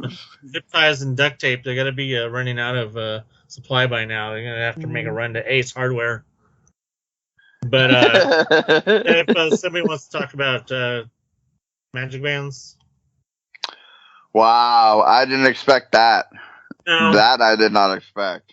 No, we've speculated on it for a A few long years now, time. ever since Yeah. the 60th. Because I think we talked about that. We thought that they were going to The make an appearance rumored around the leak. 60th.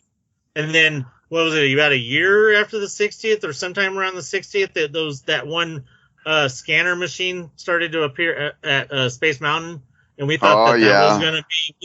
was going to be a precursor to Magic Bands, but instead it ended up being the precursor to Fast Pass being faster. Fast pass phone scan. Yeah, Fast Pass phone scan. So Yeah, I was just like 50th 50th anniversary, when they put it all together, I was like, okay, well that kind of makes sense, if they were just gonna throw it in just to fool people, I was like, okay, you're super milking this thing. I mean, that's pretty, if without that 50th, I would say that's it, retire this thing already. You know what I mean? I really thought, maybe they were gonna sneak in the paint tonight, maybe I was like, but then at the same time, earlier this year, my friend, he works at Galaxy's Edge, and he was like, hey, I'm gonna send you a picture. And it's the Eagles float was out at the edge of one of the warehouses. And he thought it was gonna come this summer. And he's like, hey, Mike, it might come out. And I think I said a while ago, I was like, well, I see, my electrical probably might come out. you did. I remember you talking about the floats being spotted. Yeah, and he ended up saying no. They ended up winning to Burbank. They all went in trailers. They all got taken away in the trucks. So I was like, okay, well, maybe they're gonna send it to Walt Disney World for the 50th anniversary. That's what I was thinking. But I guess they ended up just lacing it back up at Burbank and then bringing it back because he didn't see him come back. Back in the warehouse. So they didn't see because he always sits in the back, looks around. Right before Christmas, he already sent me one of the tops right behind Galaxy's Edge near Hungry Bear. It was just sitting there waiting. So I totally forgot to let you guys know that one. But yeah, nothing much. And then all of a sudden he's like, "Hey, the parades are here," and then the announcement, boom, out of nowhere. So I was really. Do you think it's possible that, or like any? I mean, I know Dan missed a big diatribe about Chopek that he may or may not cut out. But I don't know. I'm good, thanks. Do you think that we're gonna have to listen to it? But yeah, I know. Do you think that there's a possibility that while it was in Burbank, there was a refurbishment? Or do you think that based on what we discussed earlier, that they're cheap and that they would never do anything like that? I don't know. LED lights are cheap. Because how hard could it be to do fix some things that are broken and do a complete switch over to LED lights? If that trailer is what we've seen, I don't see no difference. And the snail. I mean, do you see a difference in the snail? I didn't. I don't know. Well, I didn't see the trailer. Where was the video shot? Was it something from Disneyland? Because obviously, if it's at Disneyland, it looked like a Burbank warehouse. Oh, okay.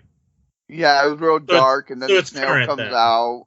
Yeah, but the snail still looks like it was. Well, not in person. I mean, on a video, you may not. Do you think you would see a discernible difference between the old lights and LED lights, like in a video? I don't know. I was kind of disappointed when I saw it when it released because I really thought they replaced all the bulbs with all LED lights. But you can tell they still had some old school lights on it. I guess we'll find out at some point.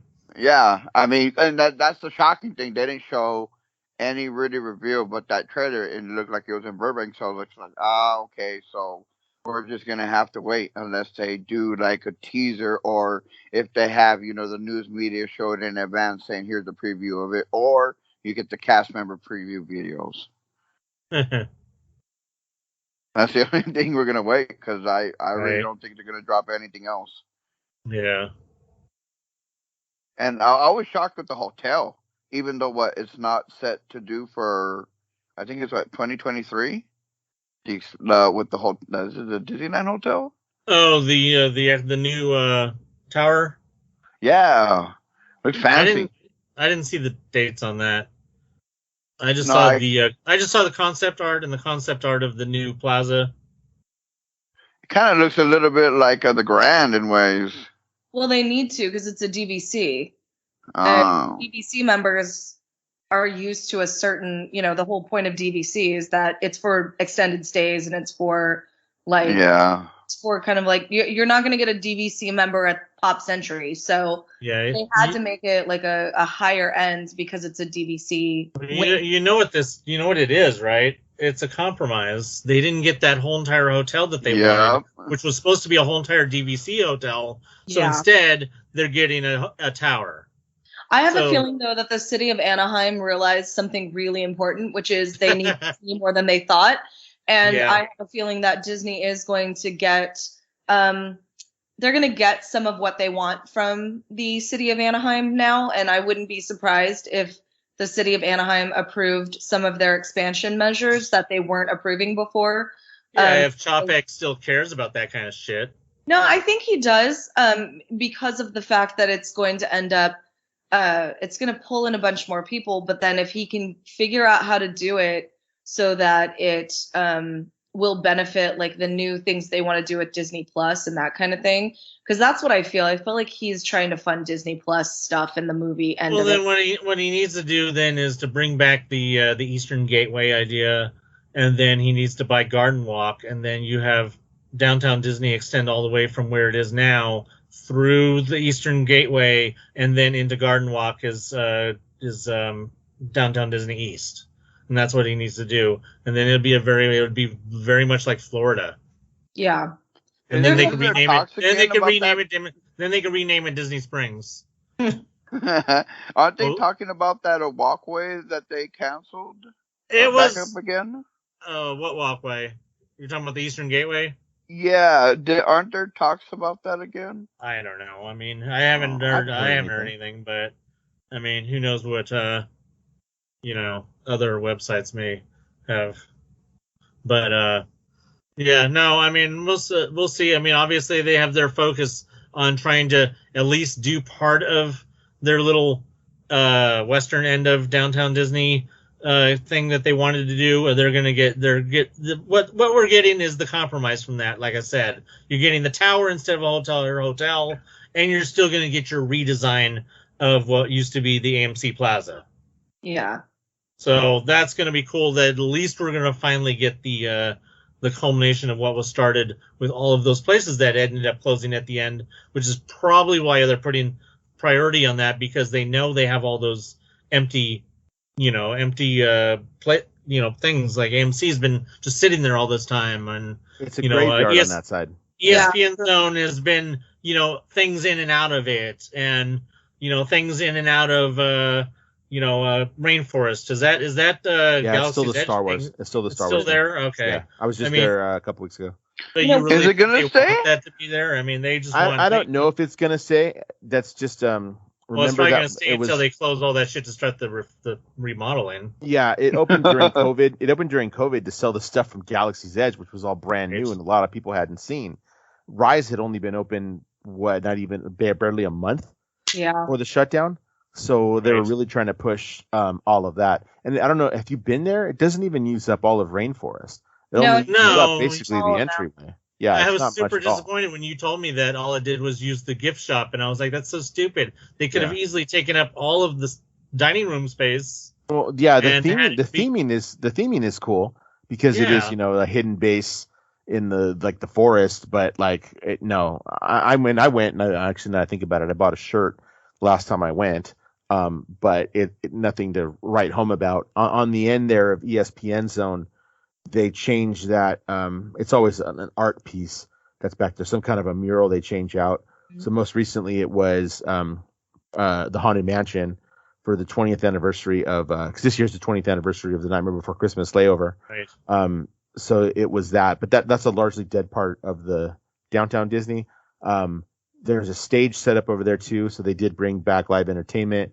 Some of the bands that were playing on the stage in Tomorrowland play there kind of on the regular, so they get people over there. I saw somebody comment. Largely that. I saw somebody comment something about, are they going to keep the stage? They just opened it. I'm like, no. Do you not see the concept art? There's no place for a stage on that concept art. And I don't know what they have planned. I saw it myself, but I haven't really looked too deep. And I think we brought this up before. Downtown Disney does not have a lot of kid-friendly options to eat. And that's something that's severely lacking. In there, they went for a little bit more upscale. Even when they redid the area when House of Blues closed to open Splitsville and Black Tap and all that, you're not catching. That's not kid friendly. There's nothing there that they're gonna eat. I mean, you've all met my kids kid. At the Uva bar, like playing chicken around the umbrellas. It's just, I feel really bad for people with younger kids because there really isn't anything. I think that tells you all you need to know is that they don't want kids in downtown Disney. They want kids in the park. I don't even know if they want kids in the park. Have you seen some of how with the stroller debacles? Like, thank God I don't strollers. Jeez Louise, what a disaster. That was shocking to drop. I'm not gonna lie. That was a shocking drop. We knew that the tram walk was gonna be crazy when we got to Disney yesterday. And so we actually we went through downtown Disney and took the monorail. Which was okay, but the monorail, like, if you have a stroller you have to go up the elevator. Then once you get up there, you've got to fold it, and they're like yelling at you to fold your stroller while you're still trying to hold the kid, fold the stroller, get it ready to get on the monorail I was like, I don't think Disney wants kids here. I think Disney wants people who are like 16 to 100, and they want you to spend all that money. No, they want parents to know how to fold up their goddamn stroller before they get up there. To put it fair, no places are actually stroller friendly. Oh, there's completely fair with it. It is. And you know what? There's not one law that requires them to be stroller friendly. But Anthony's right. Yeah, he's right. The thing with that is he's right. Strollers are a convenience. They're not right. And Michael has too, but have dragged around those strollers, they just kept getting bigger and bigger. When I got it for my oldest daughter, she's 15 now, it was a stroller system, nothing like I had when I was a kid. We had that umbrella stroller with strollers. The janky wheel. So that's what I rolled around in. It became kind of a necessity to carry around the diaper bag and stuff, and it was in there. But I wasn't carrying around a ton of crap. I carried necessities when I went to the park. So, because I've taken the stroller system that my kids had. Underneath the thing, I had the diaper bag that had, of course, we always had a change of clothes. Always had, diapers, some kind of a snack for the kid. But as the kids got older, they learned to carry their own backpacks.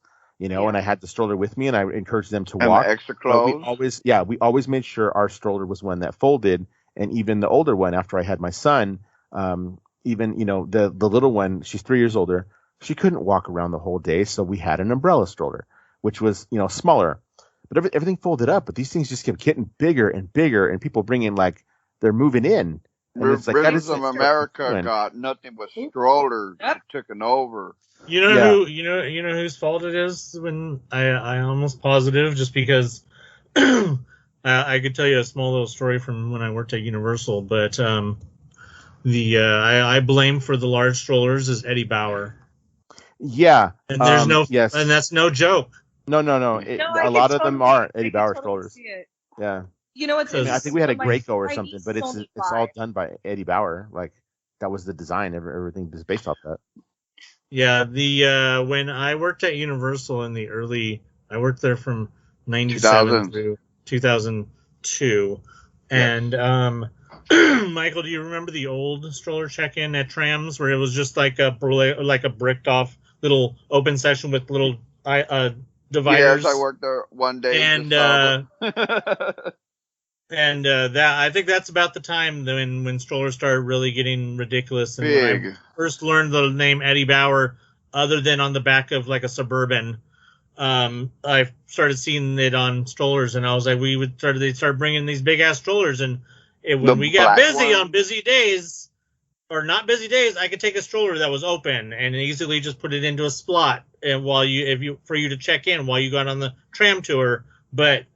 We got to the point when it was busy, like during summer and Christmas, where we had to fold the stroller in order for us to get in all the strollers, because there'd be like 1,000 of them in our stroller check-in, and people would roll up with their diaper bag and all their freaking jackets and all their freaking merchandise and everything that they own on top of their stroller, and I'd say, "You have to fold it," and they'd be like, "What? I can't fold it." You could, if you don't want to fold it, you could put it over there, but we're not responsible if anything gets stolen. Or you could be an adult and you could fold it up and give it to me, and then I will protect your shit if I don't decide I want to steal it. And then they get mad because you have to make them walk where near the exit to go move their stuff. And they're like, well, the tram's right here. I'm like, I'm sorry, ma'am. It's over there. You see how there's people loading all the strollers? That's where you have to go.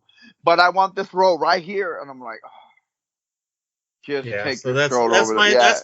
That's my story about the beginning of when strollers started getting too big. I'll tell you right now, strollers nowadays, as wide as they've gotten, they would not have fit in those slots that we had specified for strollers at the old stroller check-in. They would not have fit because that's how much strollers have gotten way too wide. And don't even get me started on double wides. They were out back then, but we would just tell them, sorry, we can't check that in.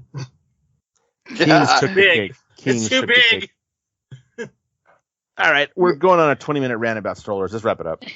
Well, back to the kids to kind of wrap this up. That's what we did. I made sure we could do that, and I encouraged as soon as my kids got old enough, they started carrying around their own backpack with their own jacket, with their own water, with their own snacks. Like you'd be responsible for yourself. Yeah, there were times we got to a point where it's like, okay, I'm only going to take the one umbrella stroller because they kind of aged out of it. My daughter got old enough, and my son, his little legs would get tired. So take the umbrella one. Why? Because I can fold it up real quick and toss it somewhere. Like it's real easy to manage. But that's how that works, man. Get them out as soon as you can. I mean, it would be extremely satisfying if Disney had the balls to say no strollers except our umbrella stroller. You know what bothers me? And we did that for a while too. I stopped taking ours and just renting one. But those things are wide. Yeah, the new ones. Parking is just it's the stroller parking that's out of control when there's no room, like at Pirates. Like if you go and then in Fantasyland, they're just Pinocchio. Deep, and I'm like, oh my goodness. I see people baby wearing, and I'm like, bless you for baby wearing, because these strollers are. Aaron and I were like, oh my, we couldn't believe it, because I guess I haven't seen it like that in a really long time, because Knott's isn't that bad. And we had going to Knott's, and it was just because that's just gonna get me started on a whole nother rant. Stroller parking, that's a whole nother rant. Then I'm just gonna say one thing, that they're an eyesore. They're gonna continue to be an eyesore, and I don't know how people don't complain that they don't get regular guests going to, maybe because the line's always so long, that every guest who doesn't have kids should go to complain about how much of an eyesore stroller parking is, because it ruins some of the nicest, prettiest places and best photo ops in the parks, because there's just strollers there and you can't want to take a picture of all those strollers. My best example, and then I'll shut up, is so Dan can finish this up, is at during Halloween a few years ago over at DCA in Harsland. You know how in front of City Hall that they make the faces on City Wall, and then they turn it into a fucking stroller parking. Flooded. They turn it into a stroller parking, and you can't take a picture of it. You can't take a picture of something that they've decorated, so that way you can look at it and take pictures of it. But then they ruin it by turning it into a stroller parking. Or I don't know if they turn it into a stroller parking. Somebody allowed people to turn it into a stroller parking rather than being like. Remember, they would move strollers before. You know why? They're moving them again. Yeah, because when I used to do it a lot, that little section to the left, that little round section, a lot of people just stand there and block the area for the strollers. So those people, if they can't, they'll wedge in. But if they can't find a spot, that's where they head towards the statue and just blocks all that area. And that's where it gets backed up. A lot of parents that are sitting there are asses with the tables, chairs just blocking spots, like, oh, who's sitting there? Like, oh, somebody's coming. When after 10 minutes later, the same person never comes. I'm like, okay. Yeah. Disney, literally, they're so stupid that they have no idea, for some reason, the amount of space it would free up in the parks if they got rid of strollers and stroller parking. Like, literally, like, sometimes you imagine that the attendance must be a lot lower on special parties and stuff because the attendance is lower. No, I think the attendance is the same. There's just no strollers. It just seems like there's less people because there's no strollers. And more scooters. Oh God. Don't start that one. No. You gotta go. No. Time to wrap up. How many times I've been almost lost my ankles to scooters and murdered people inside of parks because of it. Don't even, as they say, don't even at me. My toes got ran over with my sandals. I know. Yeah. Anyway. And you All right. murder them.